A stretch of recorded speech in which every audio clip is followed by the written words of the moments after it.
Moving on to the second half of chapter 7, we are going to be facing a pretty extreme climax in this story. Just to remind you, we left off with a sort of meaningless conversation between Jordan and Gatsby and Daisy and Tom about someone named Biloxi who crashed their wedding. And then we shift to the beginning of a confrontation. They're in the Plaza Hotel. They've ordered drinks to the room. They're trying to cool off because it's so hot. And remember, the heat is a reflection of the tension between these people. So Tom says, Gatsby, I understand you're an Oxford man. So right away, he's confronting one of these rumors. And on the next page, we have a discussion about exactly what does being an Oxford man mean. According to Gatsby, he did go there, but he didn't stay for very long. It says he went in 1919. That might be a quiz question. And he only stayed for 5 months. And he says, I really can't call myself an Oxford man because he only stayed for 5 months. Which reminds me of the fact that when he went to St. Olaf, he only stayed there, I think, 2 weeks. So he's really not a college guy. This is not going to be his path, clearly. He explains to Tom that going to Oxford was an opportunity that they gave some of the officers after the war ended, and they could go to any of the universities in England or France, and so he did go for a while to Oxford. At this point, Nick has a complete flip in his mind about his opinion of Gatsby. He feels that he has a renewal of faith in him because he actually did go there. So even though it's not like he graduated from there or anything like that, at least he wasn't completely lying about that story. Daisy is offended that Tom is peppering Gatsby with questions, and she says, oh, open the whiskey, then you won't seem so stupid to yourself, because clearly Tom has been proven wrong. But Tom keeps going. He says, what kind of row are you trying to cause in my house anyway? So he's confronting them about their affair. And I just have a note here. And clearly, I'm just responding in my own mind to what's happening. We're going to have a big fight, clearly. And Daisy is desperately looking from one to the other. She is really not interested in having this confrontation at all. On the next page, Tom says that he's not going to have any self-control, that, he's not going to sit back and let Mr. Nobody from Nowhere make love to his wife. And then he goes on to say, people begin by sneering at family life and family institutions, and next they'll throw everything overboard and have intermarriage between black and white. Well, thank goodness we threw everything overboard, but you can see the attitude in the 1920s was still very racist, and that there's a double standard here, because clearly Tom has been having affairs since the day he married Daisy, and that doesn't seem to be a problem in his mind. He goes on to criticize Gatsby's new money. He says, I guess you have to make your house a pigsty in order to have any friends in the modern world. So to me, this is Fitzgerald reminding us of the theme, which is that the modern world is sort of marketing, money and flashy lifestyle and chasing a dream at any cost, which, according to Tom, is messy, and not proper. So Daisy knows what's going to happen next because Gatsby says, I've got something to tell you, old sport. And Daisy says, please don't. So she doesn't want to have this conversation. And I think it's a natural question. Why not? She's been happily having this affair with Gatsby, as best that we know. Why wouldn't she want Tom to know? And Nick says, that's a good idea, because Daisy says, why don't we all go home? She wants to get out of this room and end this conversation. And Nick does too. Nick does not want to witness this fight. And so remember, having a witness is another sort of motif throughout this story. And in this moment, Nick and Jordan are going to be the witness of this moment of truth. So Gatsby says, your wife doesn't love you. She's never loved you. She loves me. And what's interesting is Tom does not seem the least bit upset about this. He says automatically, you must be crazy. And Gatsby defends himself by saying, she only married you because I was poor and she was tired of waiting for me. It was a terrible mistake, but in her heart, she never loved anyone except me. Again, Nick and Jordan try to leave. This might be a quiz question. Do they want to be there? No, absolutely not. Daisy is told by Tom to sit down. He says, I want to hear all about what's been going on. And Gatsby is very eager to tell him. I told you what's been going on, said Gatsby, going on for 5 years and you didn't know it. Now Tom's a little bit alarmed. You've been seeing this fellow for 5 years? And Gatsby corrects him, no, but both of us loved each other all the time and you didn't know. I used to laugh sometimes to think that you didn't know. And again, Tom just blows it off. He's like, oh, that's all. You're crazy. He says that Daisy loved him when she married him and that she loves him now. And Gatsby says no. And Tom says she does, though. The trouble is that sometimes she gets foolish ideas in her head and doesn't know what she's doing. And what's more, I love Daisy too. Once in a while I go off on a spree and make a fool of myself, but I always come back, and in my heart I love her all the time. So again, here's this double standard. From his opinion, she's just being foolish by having an affair. And he has a wild spree every now and then, but he comes back, and that's okay. And Daisy, thank goodness, stands up to him and says, you're revolting, because that is revolting to have such a double standard. And then she tells the whole room, do you know why we left Chicago? I'm surprised that they didn't treat you to that story of that little spree. So clearly he had another affair in Chicago that was so bad, so humiliating that they had to leave and go to New York. So this is a constant problem for Tom. And Tom said, that's all over now. Just tell him the truth, that you never loved him and it's all wiped out forever. Oh, I'm sorry. This is what Gatsby says. Daisy, that's all over now. He's telling her, you don't need to worry about Tom having affairs. We're going to wipe all this out forever and you're going to come and be with me. And Daisy's a little confused. This whole reference to looking at him blindly. She's looking at Gatsby blindly. And she says, well, how could I love him? Possibly. Which, of course, is a logical question. How could she love a man who, remember, the day before her wedding, she said she wasn't going to marry him. And the day after they got married, he started having affairs. It's a legitimate question. How could she love him? And Gatsby reaffirms it. You never loved him. But Daisy hesitated. And her eyes fall on Jordan and on Nick, like she wants some help here. Like she's really struggling. And she said, I never loved him. But she says it with reluctance. And Tom presses her. He says, not at Capellini? And Daisy says, no. And he says, not the day I carried you down from the punch bowl to keep your shoes dry?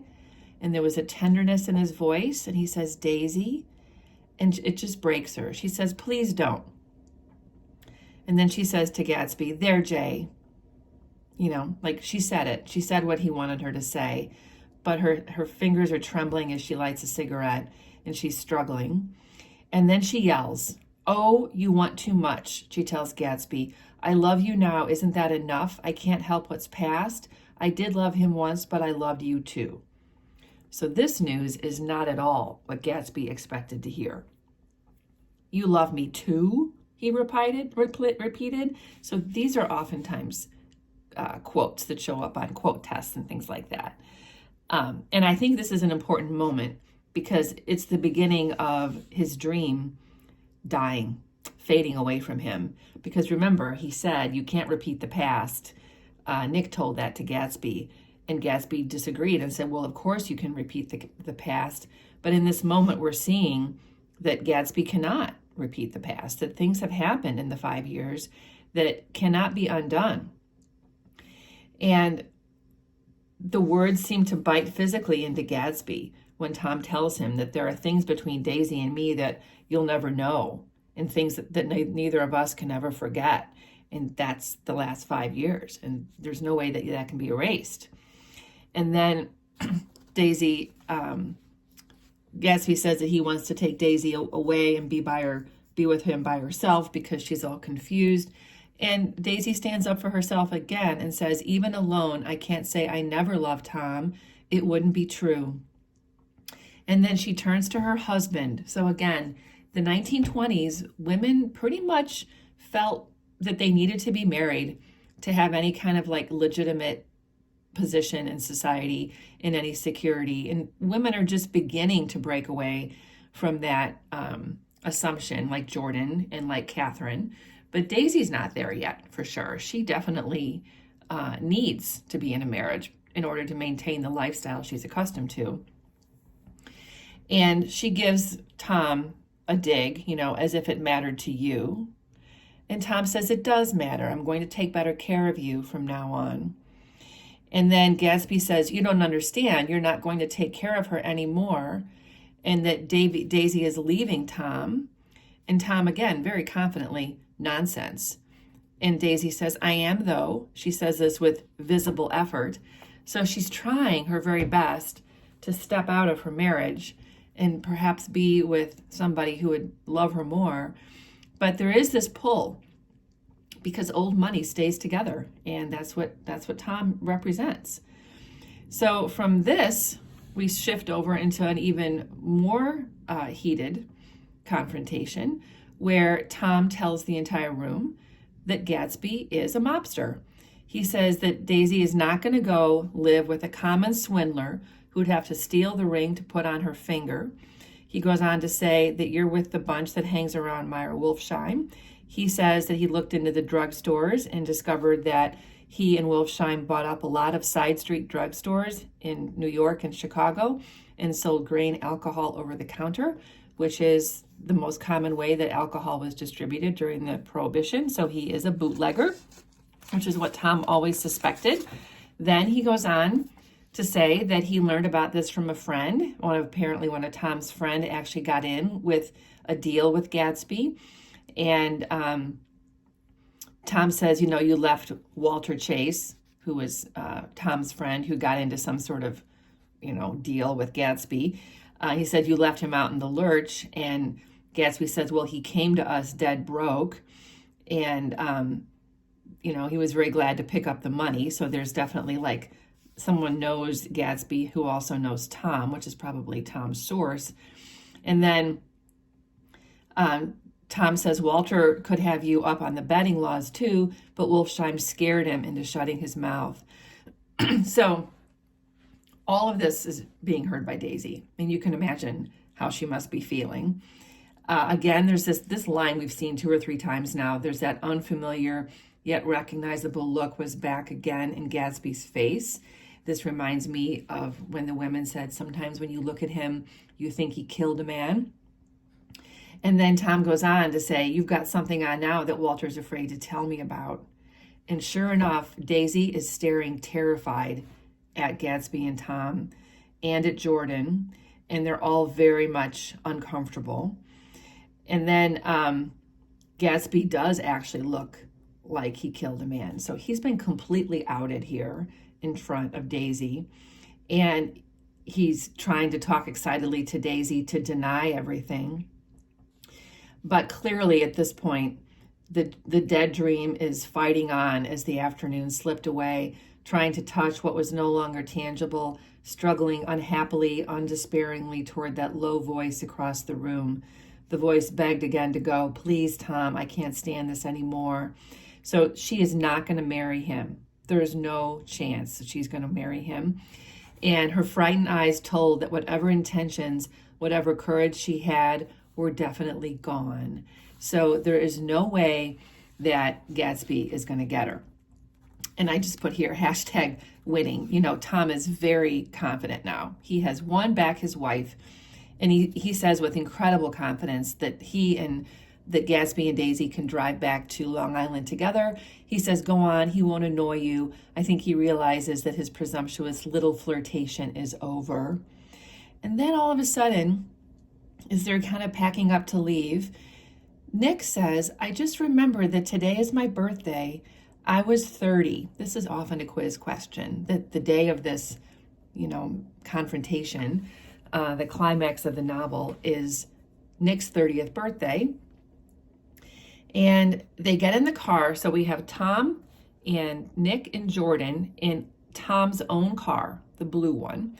And this is important. And we have Daisy and Gatsby in Gatsby's own car, the fancy yellow one.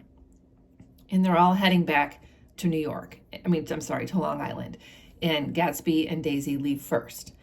And as Tom and Nick and Jordan are heading out and driving out onto the highway, Nick thinks to himself, 30, the promise of a decade of loneliness, a thinning list of single men to know, a thinning briefcase of enthusiasm, thinning hair. So he's thinking like he's supposed to be married, he's supposed to like have started his life, and he's still just getting started. So this here is a significant foreshadowing. So we drove on toward death through the cooling twilight. So many people think that the part we just read is the climax, because these confrontations are very, very dramatic, very heated, but actually something worse is going to happen. So we have a reference here to the young Greek Michaelis, who runs the coffee joint across from George Wilson's garage. So there's a little bit of a flashback, like what happened earlier in the day. He had kind of slept in because it's so hot. And he goes across the street to see George Wilson and discovers that George Wilson is sick, pale, shaking all over, and there's a violent racket upstairs. And George just openly tells Michaelis, I've got my wife locked in up there. She's going to stay up there until the day after tomorrow, and then we're going to move away. So this is obviously astonishing. Michaelis is astonished by this news. He makes a judgment in his mind about Wilson, that he's a worn-out man. When he's not working, he sits in a chair and he stares at people and cars that go past. He was his wife's man and not his own. Well, in this moment, he has taken some control of his wife, and he has her, Myrtle, locked in a bedroom. So Michaelis tries to find out, like, why? Why does George have Myrtle locked up there? And immediately George starts to ask Michaelis questions like, where were you on a certain day? And what have you been doing at certain times? Because for a second, George is wondering if maybe Michaelis is the person that Myrtle's been having an affair with. Of course, that's not the case. Then later in the day, Michaelis hears a fight between George and Myrtle. He hears, beat me, throw me down and beat me, you dirty little coward. And then a moment later, this is Myrtle, rushed out into the dusk, waving her hands and shouting. Before he could move from his door, the business was over. So Myrtle has escaped from the upstairs bedroom, and she's running out away from the garage towards the road. The death car, as the newspaper called it, didn't stop. So she's going to get hit by a car. This description is incredibly graphic of how she is completely destroyed by this car. And it turns out that the car is a yellow one. So we get to this part, and Tom and Nick and Jordan come up on the accident, and again, remember, car accidents are another motif in this story that just show how reckless people can be and how thoughtless they are. And they see the 3 or 4 automobiles, they see a crowd some distance away, and Tom says, oh, a wreck. Wilson will have a little business. But then something makes him slow down. And he says, we should take a look, because I think he sees that there are people in the garage. And they pull off the road into Wilson's parking lot, and they hear, oh my God, over and over again. And Tom walks into the business, the garage, and sees that Myrtle Wilson's body is laying on a table wrapped in a blanket, and Tom bends over it motionless. So here Tom is seeing that his girlfriend has been killed. And of course, no one in the room knows that Tom and Myrtle were having an affair. Only Nick knows that, and Jordan knows that, and we, the reader, know that. And Wilson is standing on the raised threshold, swaying back and forth and crying, saying, oh my God, oh my God. And Tom just asks, what happened? That's what I want to know. And someone says, an auto hit her, instantly killed. She ran out into the road. Son of a bitch didn't even stop his car. And Michaela said there were 2 cars, one coming and one going. So there's a lot of conversation, like who hit her? What was going on? And a black man, it says a pale, well-dressed Negro stepped near and said, it was a yellow car, a big yellow car. So now we know for sure that Gatsby hit Myrtle and killed her. And he goes on to say the car was going very fast, going 50 or 60 miles an hour, which in that day would be incredibly fast, especially considering what those Model T type Ford cars look like. I mean, even Gatsby's car is this, I'm sure, amazing Rolls Royce kind of thing. Still, that would be incredibly fast for that car. And so they take his name. Everyone looks at Tom at some point, who's sort of hanging around and asking questions. And at this point, Wilson realizes that earlier in the day, Tom had showed up to get gas driving that yellow car. So George Wilson is like, oh, did Tom hit her? And Tom realizes that that's what he's thinking, and he clarifies. He says, that yellow car I was driving this afternoon wasn't mine. I haven't seen it all afternoon. So there's a lot of confusion here. There's some clarification. What color is your car? Says a policeman. And Tom says, it's a blue car. So Tom gets himself cleared here as a suspect. But clearly there's confusion because Tom had driven that car. And of course, Tom knows the owner of that car. So Tom realizes that he needs to get out of there. And he says, let's go. And then they get back in the car. And as they continue driving to Long Island, Tom starts to sob. And he says, that goddamn coward, he didn't even stop his car. So they go back to the Buchanan's house. Tom forgets to drop Nick off at his home. So Nick ends up at Buchanan's too. And he recognizes that Daisy is home. And he apologizes to Nick for forgetting to drop him off and says he'll call him a cab. And they go up to the house and he calls for that cab, but not before inviting Nick in for dinner. And Nick's like, no, like he just does not want to be with these people anymore. Just think about how much drama has occurred in one afternoon and evening. Nick says he was feeling a little sick and he wants to be alone. I'd be damned if I'd go in. I'd had enough of all of them for one day. And suddenly that include Jordan too. So he's just had it with these people. Fair. So he heads out to the end of the driveway to wait for his taxi, and he hears his name called, and Gatsby is there. So Gatsby's hanging around in the bushes, even though, kind of risky, right? Considering what he just did. And Nick asks him why he's there, and he says, well, he's just standing there. He asks Nick if he saw any trouble on the road. Quite the understatement here. And Nick says yes. And Gatsby says, was she killed? And Nick says, yes. I thought so. I told Daisy I thought so. And he spoke as if Daisy's reaction was the only thing that mattered. He says he's going to go to West Egg by side road. He left the car in the garage. He didn't think anybody saw us. And Nick is so disgusted. I disliked him so much by this time that I didn't find it necessary to tell him he was wrong. Who was the woman? He inquired. Her name was Wilson. Her husband owns the garage. How the devil did it happen? And then Gatsby explains that Daisy was driving. So Daisy was driving. Gatsby's going to say that he was, if it ever comes up. But when they left New York, Daisy was very nervous and she thought it would steady her to drive. This woman rushed out at us just as we were passing a car coming the other way. So they're like, they're almost like heading into an oncoming car because they're passing a car. And Myrtle's rushing off. Well, think about why would Myrtle be rushing towards their car? Remember, earlier in the day, she saw Tom pull up driving that yellow car. She thought that was Tom's car. So when she saw it again, she chased after it, trying to get to Tom. And of course, Gatsby and Daisy are in the car. So that's another bit of, kind of confusion that you need to understand. That could be on a quiz question. That's an important plot point. So Nick tries to tell Gatsby how terrible this accident was. Like, it ripped her open, he tells her, and Gatsby doesn't want to know. He says, don't tell me.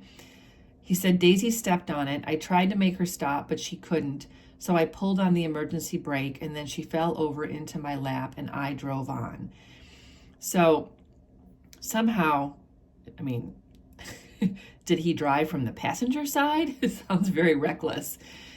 It's a very reckless scene completely. And the reason Gatsby's hanging around is he's concerned that Tom might try to hurt Daisy. And Nick says he won't touch her. He's not thinking about her. Of course, we know he's mourning the loss of Myrtle. It was interesting, too. Nick thinks to himself, suppose Tom found out that Daisy had been driving.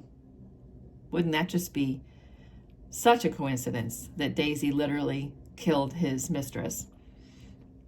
He might think he saw a connection in it. He might think anything. I looked at the house. There were 2 or 3 bright windows downstairs and the pink glow from Daisy's room on the second floor. So Nick says he'll go take a look. He'll go peek around and see if there's any problem or anything, any commotion. And so this is interesting. Nick walks along and he kind of heads to the back of the house and he looks in and sees Tom and Daisy eating in the kitchen. And they're sitting opposite each other at the kitchen table with a plate of cold fried chicken between them and 2 bottles of ale. He was talking intently across the table at her, and he has his hand on hers, and they're looking up at each other in agreement. They weren't happy and they weren't unhappy either. There was an unmistakable air of natural intimacy, and it looked as if they were conspiring together. So clearly, they are a couple. That's what this is showing us here. And so he goes back and he tells Gatsby, it's fine, you can go home. And then Nick goes to his cab and left Gatsby standing in the moonlight watching over nothing, because clearly he has 100% lost Daisy.